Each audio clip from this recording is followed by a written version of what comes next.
It's very interesting. I had once mentioned that Yisro was the father of Moshe Rabbeinu. Before the Jews accepted the Torah at Sinai, Yisro is coming to the desert. He abandoned his glory in Midian, although he was the chief sheik of Midian. He gave it all up to go into the desert to accept the Torah together with the Jewish people. And who accompanied him? Moshe's wife, Tzipporah, and his two children. And he sends a message to Moshe that I'm coming.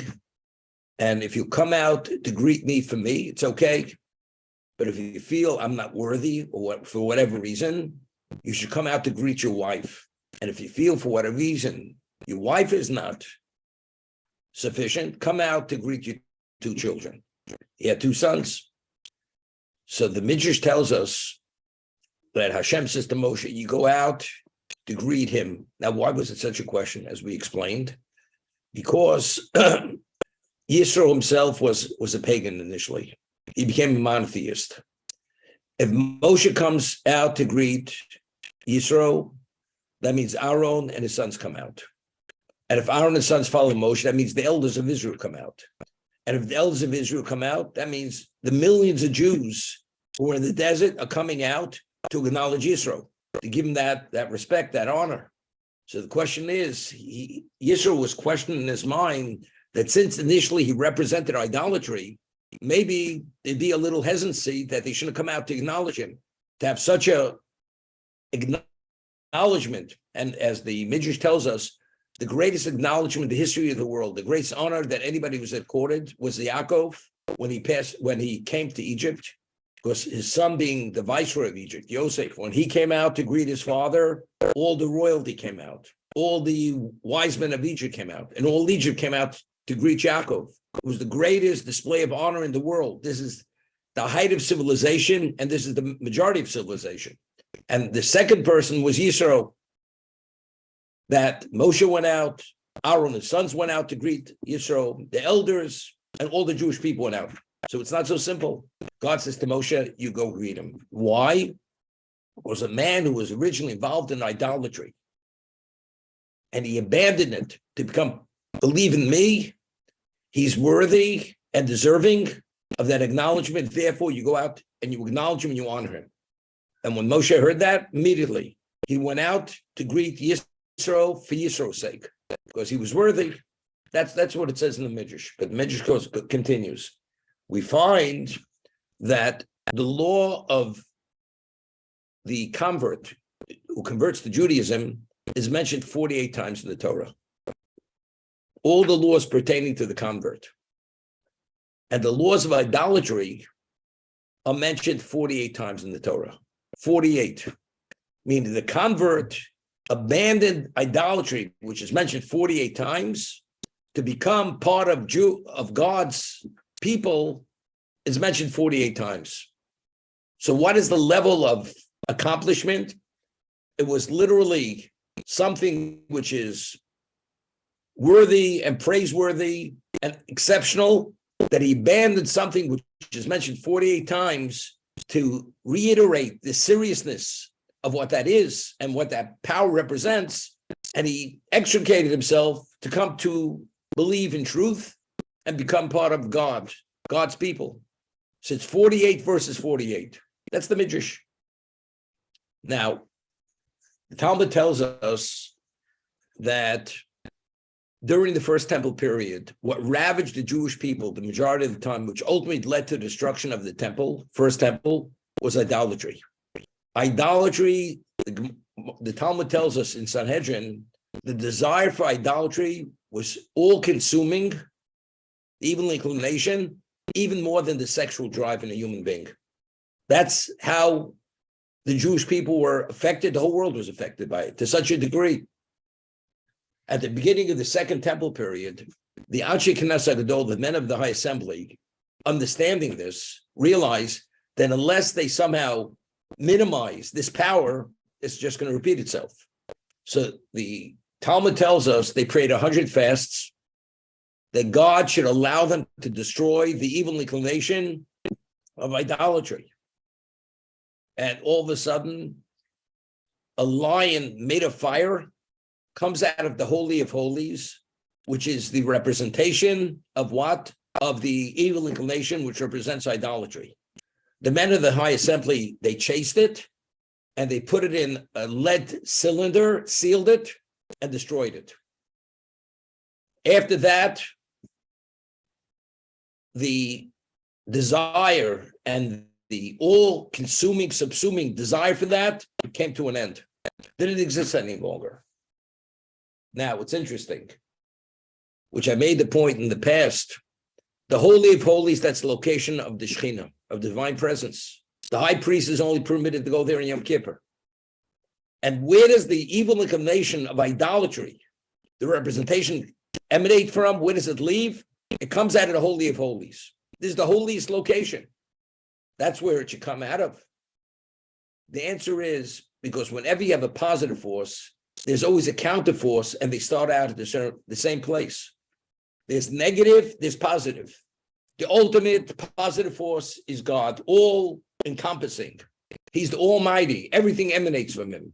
But simultaneously, to be able to counter that, he created a force that there should be this context of choice, a force just as powerful. So man should be caught between the two, and it's up for man to make that choice. It was too difficult. People, they failed. Therefore, we allowed it to be destroyed. But where did that lion made of fire come out of? It came out of the location where the divine presence is. To indicate it's literally, and it's toe-to-toe, literally toe-to-toe, the evil inclination of idolatry and God's presence, lahavdil, which is the Shekhinah, which is the divine presence of the Holy of Holies. Now, it's interesting. The Gemara tells us the temple is called Ariel. In Hebrew, Ari is a lion. Ari is a lion in Hebrew. Ariel, it's the lion of God. The Beis Hamikdash in the prophets is called Ariel. Why is the Beis Hamikdash called Ariel? It's the Ari, the lion, which is God. So the Gemara tells us, if you take a look at the shape of the temple, at one point, a lion, its physique, its shoulders are very wide. The lion is the king of the jungle. Its shoulders are very wide, but its hips are narrow. And whenever it springs, it puts its feet, its muscles at the back, then it springs forth. It can spring 30, 50 feet, and it attacks its prey. And usually the Gemara tells us when it hits its prey, from that impact, he kills it immediately. The prey is slammed to the ground, and then the lion starts devouring it. That's the power of the lion. But it's narrow in the back and wide at the shoulders. The temple was shaped at one side was wide, and the holy side was narrow. So therefore, the temple, the Beis Hamikdash, was called Ariel. It's the Ari of God. God presents himself like a lion, the same contour, physique as the lion, narrow and then wide. Except that's God. So it's interesting. When the evil inclination comes out of the Holy of Holies, as the God is the king of the world, the lion is the king of the animals of the jungle. The evil inclination is the king of kings. What aspect of that? The one that represents idolatry. That was the most overwhelming force that consumed and ravaged the Jewish people during the first temple period. Therefore, as a result of that, this level of evil was so intense, the men of High Assembly prayed to God 100, they fasted 100 fasts, and they prayed that they should be able to destroy him, and God allowed him to be destroyed. So it came out as a lion from the Holy of Holies. But the whole concept is to establish that balance and that counterforce. It has to be on equal footing with God's presence. And now it's up to man to make the choice between good and evil. That's the understanding. Now, we find that idolatry is mentioned 48 times in the Torah. That's what the Minchas says. The convert converted to Judaism is mentioned 48 times in the Torah, the laws which pertain to him. So we see, and Hashem says to Moshe, do you know what Yisro did? He abandoned idolatry, which has that intensity, all overwhelming power. to consume a person, and he was able to extricate himself from that to become a convert. Therefore, he's deserving of all the honor, all the acknowledgement in the world. He's the ultimate level of Kiddush Hashem, of a sanctification of God's name. But we find 48 verses 48. That's the Midrash. Now, we just learned the Daf Yomi. It was Friday's Daf Yomi, or yesterday's, part of yesterday's. God made from the Sinai till the Jews went into the promised land with Yeshua, with Joshua. There were 3 times there were covenants made with the Jewish people. At Sinai, at Ohel Moed, the communion tent, and Arvas Moab, the plains of Moab, before they crossed the Jordan. How many covenants were there made with all the Jewish people? 48. God made 48 covenants. If you add up, there were 16 at Sinai, 16 at Ohel Moed, and 16 in the plains of Moab before the Jews crossed the Jordan into Israel, into Canaan. 48. Interesting. 48 covenants that God made with the Jewish people, that the Jews are bound to God in these covenants. 48. 48 times idolatry is mentioned in the Torah. 48 times the convert is mentioned in the Torah. What does that say? Now, what's the difference between a covenant and an oath? We find times God swears to us. A covenant, Nachmanides explains, an oath, if you don't abide by the oath becomes null and void. God is not bound by the oath. If God enters into a covenant is not annullable, no matter what. It cannot be annulled. It cannot be in any way dissolved. And God intentionally entered into a covenant that he's bound to the Jewish people in a way, regardless to what degree we fail, he may punish us, but it will never terminate that relationship. How many covenants? 48. So what does that say? It tells us that the evil inclination has such power that you want to know something, that if God wouldn't bind himself to us with this unannullable connection, idolatry would sever that relationship. Therefore, God entered into 48 covenants to counter the extreme power of that evil inclination of idolatry, which is mentioned 48 times, just to indicate that it's no less than the positive side. But that's its overwhelming level of power. Therefore, God entered into 48 covenants with the Jewish people, which cannot be annulled under any circumstance. So it's interesting. Now, I mentioned the Talmud says a number of places, what is the only antidote for the evil inclination? The only antidote is the Torah itself. I've created the evil inclination. The antidote for it is what? Is the study of Torah. And Ramchal in his work, Mesillas Yesharim Penchas says, and don't delude yourself for a moment to think that you're able to take control of your life without the study of Torah. Why? Because how do we even know what the evil inclination is all about? You can't put it under the microscope and understand its effect. God, who created it, says to us, I've created it. I'm telling you, the only remedy, the only way you could neutralize it is only through the Torah itself. Like a doctor prescribes a certain medication, and the person says, well, why can't I do it my way? Because if you understand the nature of what has to be dealt with, you need that medical background to understand how to treat that. Identically, God created the evil inclination. He's telling you the only way that you're able to deal with it is only through the study of Torah. So therefore, you have Torah. Now, you have Torah at Sinai. Sinai, the communion tent, and the Arvas Moab, where God entered into 48 covenants with us, because those 48 covenants counter the 48 levels of undermining and trying to sever it. That's the reason. That's the 48 versus 48. So the punchline is, we read in Pirkei Avos in the 6th chapter, the 48 approaches, levels that you have to address to acquire the Torah its entirety. There's memches dvorim she'atorah nichnas behem. There are 48 ways to acquire the Torah, and each level attaches you and secures it to a greater degree. Why 48? The answer is because we see the number of covenants were 48. The time that the convert is mentioned is 48. So we see the only level of force which could counter the most extreme force, which is idolatry, is the number 48. He represents 48, therefore there has to be 48 levels to counter it. That is the number 48. So the only way, and really King Solomon says in Mishlei, Ner mitzvah Torah or. The mitzvah is only in there. It's only the material, the fuel, the vessel, the receptacle, and the wick.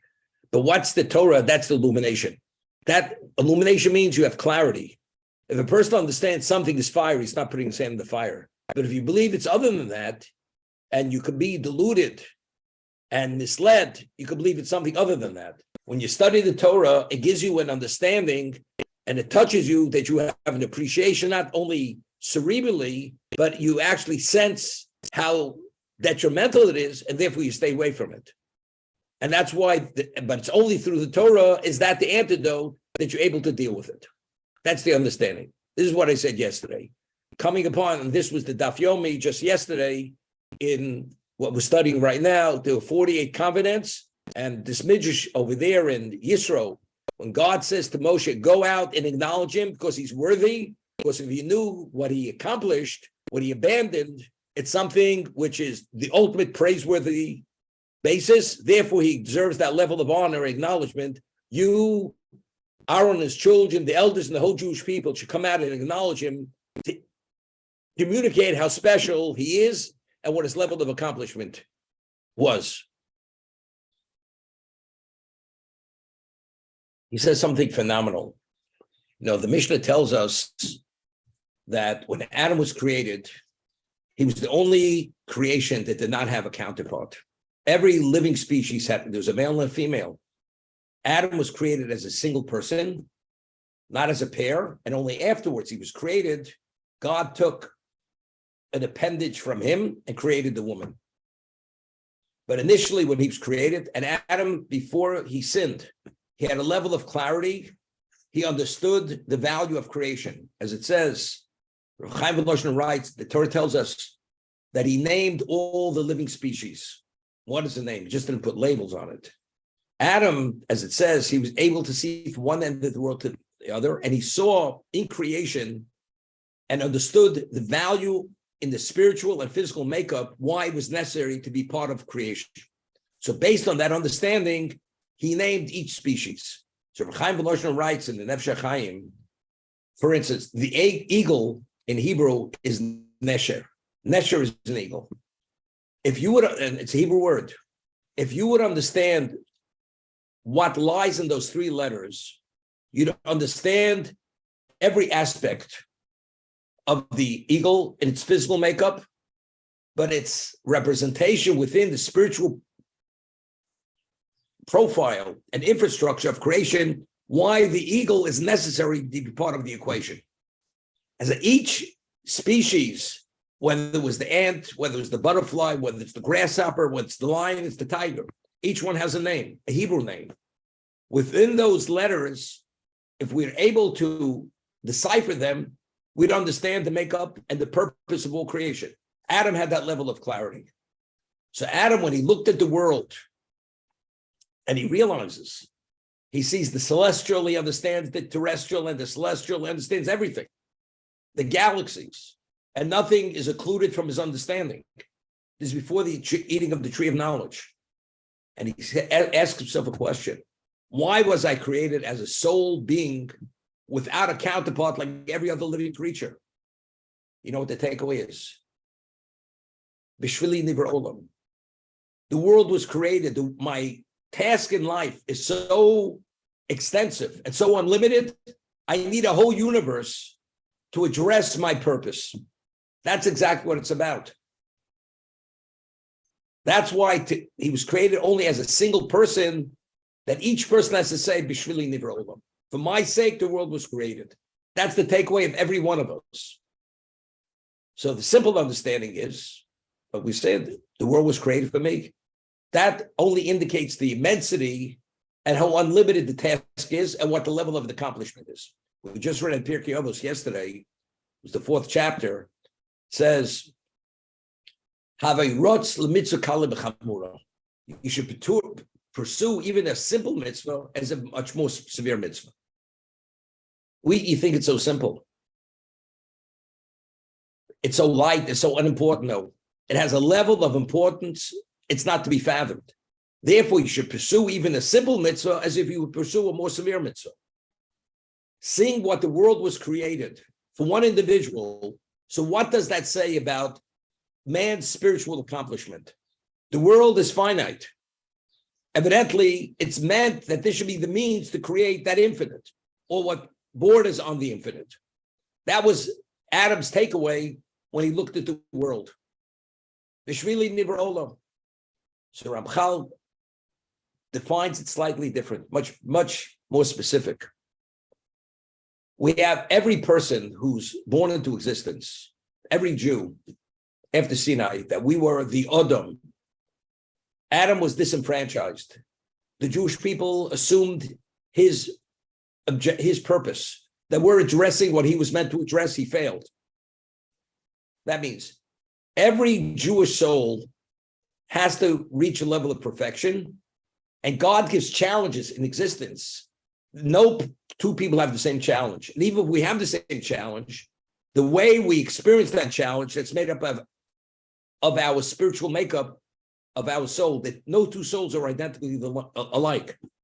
So that God provides different types of challenges, what we call tests, that we're confronted with in every moment of our life, it's based upon how to bring about the level of perfection for that particular soul. However, the world was created to be the means to address that imperfection of your soul, to bring it to a perfected level. So when the human being was created, all the various parts of existence correspond to each person's soul. So maybe one person doesn't need something specifically, but among all the souls, the Jewish souls that have to be perfected, the world was created to bring about that level of perfection in totality of the world. So therefore, every Jew, Bishvili Nivra Olam, God created this world. The world can't just be my little niche, because there's so many other people who are involved in this perfecting process. The world was created for me, I have to perfect one aspect within the totality of the universe, the physical and spiritual. Therefore, God provided. As a result of that, if you utilize the existence to perfect your own soul, existence fulfilled its purpose. And because it fulfilled its purpose, it was utilized in the context of spirituality, and therefore it brings physicality to a level of perfection because it was utilized and effective in the context that it was created for. That's what the Ramchal writes. I'm going to let you just digest. Ramchal, Bishvili Nivra Olam means that for me, the world was created. That means there's something in existence that was created specifically for me, because only I could address the perfection of that, because that corresponds to the deficiency in my soul. And if I utilize it as it was meant to be utilized and was created for that, then I perfect that aspect of creation. And each one of us has something to perfect, and if we utilize our lives properly, what's available to us, we achieve that level of perfection. This is what the Ramchal explains. That's Bishvili Nivra Olam. The world was created for me. So now he discusses, what are the evil? Evil. God is the essence of the absolute level of goodness. But yet there's evil. And although we discussed it earlier, she'd say there's nothing beyond God. He could create anything. So he created a context for evil, and he quotes the verse.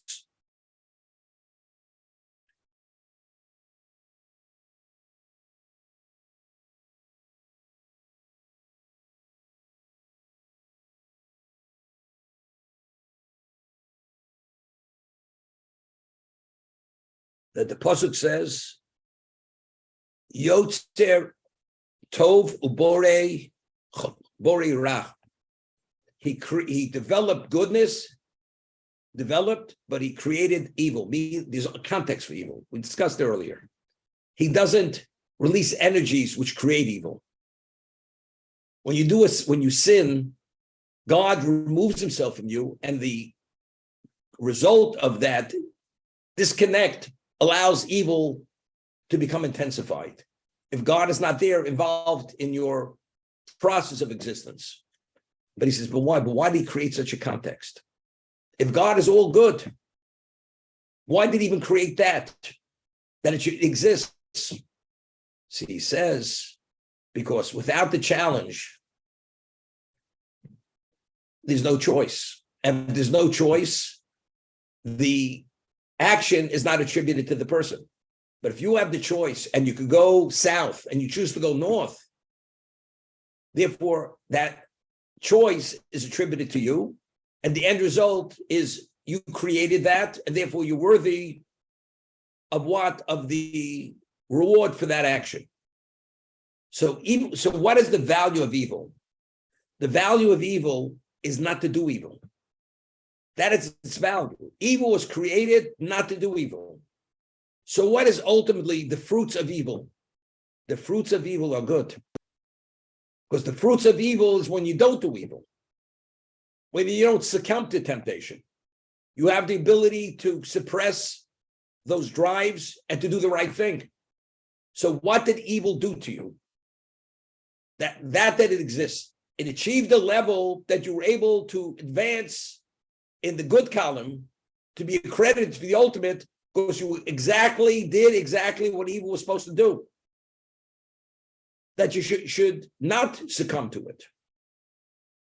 Rav Chaim Volozhiner, in his commentary on Pirkei Avos, in the footnote, cites a Zohar. And the Zohar explains, the Zohar's Rav Shimon Bechoy, that it says the evil inclination tempts us and hoodwinks us and draws us into sin. And he tells us it's good. And he seduces us. And that same force, after 120 years, or whatever it is, a Rosh Hashanah, that same force prosecutes us. It seems to be he's two-faced. He is two-faced. But is he really two-faced? Here he's seducing us. The temptation is overwhelming. He's telling us day is night and night is day.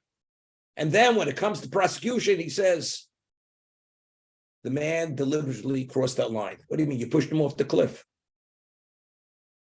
No, but he's there to testify that he failed. You'd say, what kind of, you have a witness who comes and testifies. What is the quality of that witness?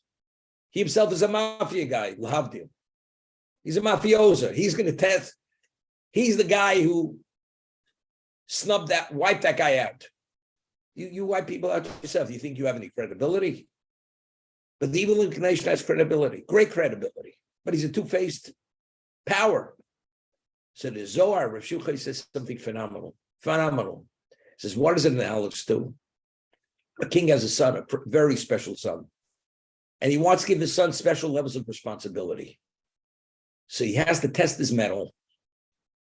Does he have what it takes to succeed him and be the future king? To be able to deal with certain levels of responsibility. Because leadership means you lead, it's not you're being led. So what does he do? He tells his closest minister to go. He says, I want you to go to my son, and I want you to convince him and offer him tremendous incentives.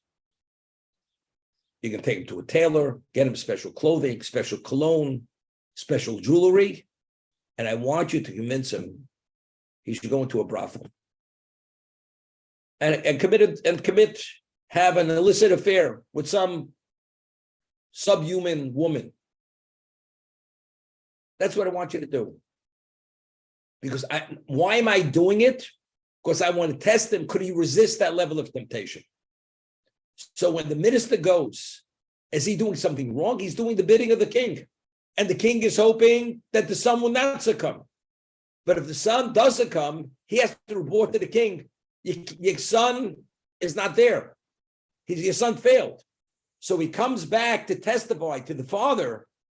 By the way, I did exactly what you asked me to do. He doesn't make the grade, or he does make the grade. That's what the evil inclination is. He's not two-faced. The evil inclination is an angel. He's doing God's bidding. Every test is only a test because you're able to succeed and not succumb. God is testing us. Is he or not? Will he fail? Will he succeed? So when the evil inclination initially comes to tempt us and seduce us and convince us, he's only able to go to the point where God allows him, not beyond that point. So now if he does fail, when God now judges that person, he's bringing evidence. What is your evaluation? Your evaluation is you succeeded or you failed. So he's not somebody who's two-faced. He's out to hurt you, just to the opposite. That evil, the value is, the fruits of that evil is not to do evil, which ultimately is good. And we do that good, then what happens? You're perfecting the world. What does it mean at the end of time? The evil inclination will be destroyed. All evil will be purged from the world. Not because it's evil, because it's not necessary any longer. The value of evil is not to do evil.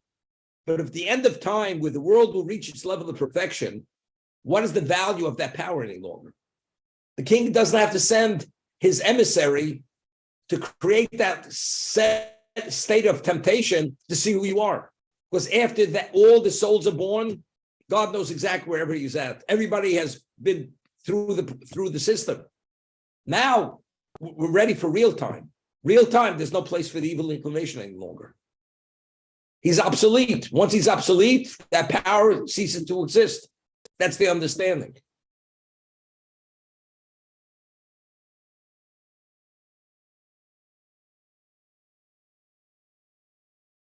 Some Sof, which I always mention. Hanani, Mishael, Azariah. They were from the tribe of Judah. They were ministers in the court of Nebuchadnezzar, the Babylonian emperor who destroyed the first temple. He had made an image of himself, and he said all the subjects must bow. There were 3 people, or 4 people did not bow. Hanan, Mishael, Azariah, they would not bow, even though they were his ministers and he saw they were special. Whoever doesn't bow goes into the kiln. And they threw him into the kiln. And what happened? Just as Avram was put into the kiln, he came out alive. They were thrown into the kiln, they came out alive. A miracle. Now, first of all, why did they merit this miracle? So it's interesting. Recently, we had a Daf Yomi. Yehuda, the word Yehuda is Yud K Vav K with a Dalet. It's the name of God, but there's a Dalet inserted. So the full name of God is Yehuda. Yosef, on the ephod, that's the garment that the high priest wore, there were 2 stones on the shoulder of this garment, which the 12 tribes were etched into those stones. Yosef is spelled Yehosef. When he did not succumb to the temptation of the wife of Potiphar, God forbid, to commit adultery, God added a hey to his name. It's Yehosef. Yud-Hey is Ko. That's the name of God. But it's not the full name of God. Yud-K, Vav-K, the 4-letter name is the full name. So the Talmud asks, why did Yosef only merit part of the name? And why did Yehuda merit the full name? Because if you take the Dalet out of Yehuda, you have Yud-K, Vav-K. So it says, because Yosef, when he sanctified God's name, it was in private. When Yehuda, he sanctified God's name, it was a public setting. Either the story of Tamar, where he could have had her burnt because he impregnated her, or it had to do with the splitting of the sea. His Nachshon ben Aminadav, who was the prince of the tribe of Judah, he jumped into the sea first. And only when he jumped in and the water reached he was really drowning, that's when it split. So that was a public sanctification of God's name. Therefore, he merited the full name Yud Kei Vav Kei, except as a Dalit. That's what it is.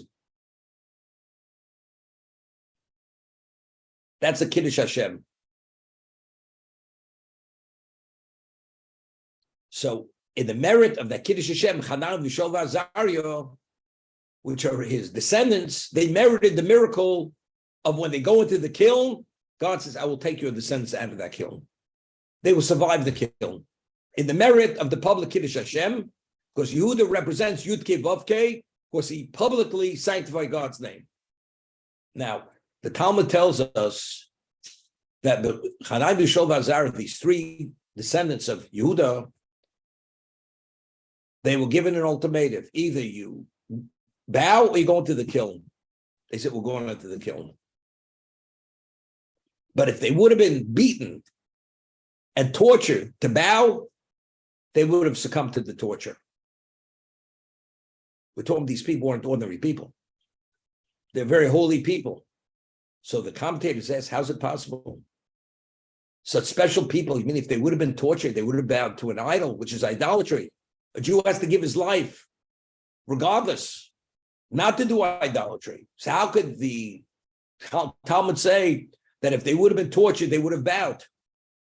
So the early commentators give an answer. They said it wasn't real idolatry, whatever it was. The Chassam Sofer explains, it says, if they would have been beaten, they would have bowed. So that question is, but why weren't they beaten? Why was the choice going to the kiln? Because a test is only a test if you're able to withstand the test. If it's something which is beyond your capacity, it's not a test. If I want to test your strength and I put a 5,000 pound weight on you, I'm not testing your strength, I'm crushing you to death. Within reason, I'd say, let's see what your capacity is. That's a test. It's within your capacity. If you give it that extra effort, you're able to meet the test. So whenever a person is confronted with the test in life, you have to know in advance, you have the ability, as much as you may convince yourself, it's too overwhelming, I can't withstand the temptation, there's no such thing. If you're put in that context, in that setting of temptation, the only reason why you're being tested is because you can overcome that test. Because again, what is the value of that test? What's the value of the seduction? Not to allow yourself to be seduced. So the value of the evil, which is very tempting, its value is to produce the fruit, which is good, is not to do the evil. So at the end of time, where there no longer be a need for that power, you don't need the emissary of the king to try to seduce the prince any longer. So that objective, that agency doesn't exist any longer. As a result of that, there's no evil inclination. All evil will come to an end. The Talmud tells us at the end of time, when God will destroy the evil inclination, will destroy it, their tzaddikim going to be there, and they're going to be, the evil are going to be there, the ones who failed. And the evil people are crying, and the tzaddikim are crying. Why? The evil people are crying, they're going into the oblivion, and they see that the evil inclination, it was no larger than a hairbreadth. And they say to themselves, how did we allow this power, which is no more than a hairbreadth, control our lives? So they're crying. As they said, they missed the boat. The tzaddikim, they're crying. They see the evil inclination like Mount Everest. And he says, how is it possible we were able to conquer something which seems to be not conquerable? So each one's crying. So there's a question which is asked. I mean, you should be ecstatic. The other ones, we understand the evil, why they're crying. This measly little hairbreadth destroyed their lives. But the tzaddikim, they should be ecstatic. So they say, well, one's tears of joy, one's tears of sorrow. But it seems to be, no, it's the same tears. So one of the commentators explains, the evil inclination is a force which is not contendable. It's only because God gives assistance to the tzaddik that he's able to conquer it. The tzaddik in his lifetime doesn't appreciate that divine intervention which gives him the ability to take control. See, many things he takes credit for himself. He attributes to himself. At the end of time, when he sees the reality of what it was, then he's crying. Where did he have the audacity to even consider for a moment that it was his accomplishment? It was only due to what God's divine intervention that gave him the ability to overcome this force, which is the equivalent of Mount Everest.